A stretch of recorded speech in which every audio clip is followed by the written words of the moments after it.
चरखे के पास चर्चा कार्यक्रमाच्या तिसऱ्या दिवशी जिल्ह्यातील मूलभूत प्रश्नांवर नागरिकांचा मुक्त संवाद. चरखे के पास चर्चा लोकसंवाद कार्यक्रमाच्या तिसऱ्या दिवशी जिल्ह्यातील शेतकरी, महिला, युवक आणि नागरिकांनी विविध ज्वलंत प्रश्नांवर मुक्तपणे चर्चा करून आपल्या समस्या आणि अपेक्षा मांडल्या.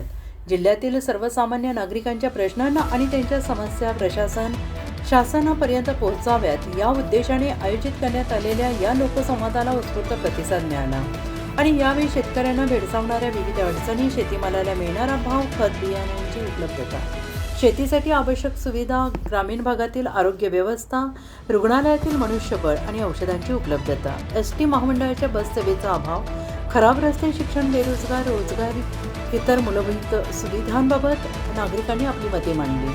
ग्रामीण आणि दुर्गम भागातील नागरिकांना आणि आरोग्याच्या सुविधांसाठी मोठ्या अंतरावर जावे लागते.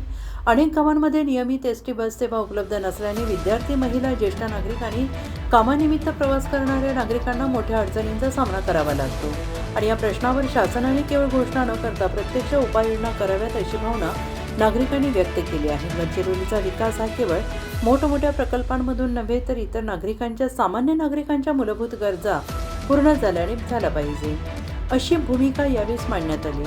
शेतकरी, आदिवासी, महिला, युवक, कामगार आणि सर्वसामान्य नागरिकांच्या प्रश्नांना प्राधान्य देऊन विकासाचे धोरण आखण्याची गरज असल्याचं उपस्थितांनी म्हटलं आहे. या लोकसंवादाच्या माध्यमातून जिल्ह्यातील विविध भागातील नागरिकांना आपले प्रश्न मांडण्याची संधी मिळत असून जनतेच्या समस्या ऐकून घेणे, त्यावर चर्चा करणे आणि शासनाच्या निदर्शनास आणून देण्यासाठी सातत्याने पाठपुरावा करणे हा या कार्यक्रमाचा मुख्य उद्देश आहे. आणि यावेळी कार्यक्रमाचे नेतृत्व करते महेंद्र ब्राह्मणवाडे यांच्यासह मोठ्या संख्येनं शेतकरी, महिला, युवक आणि नागरिक उपस्थित होते. गडचिरोली संवाददाता आशिष परेश.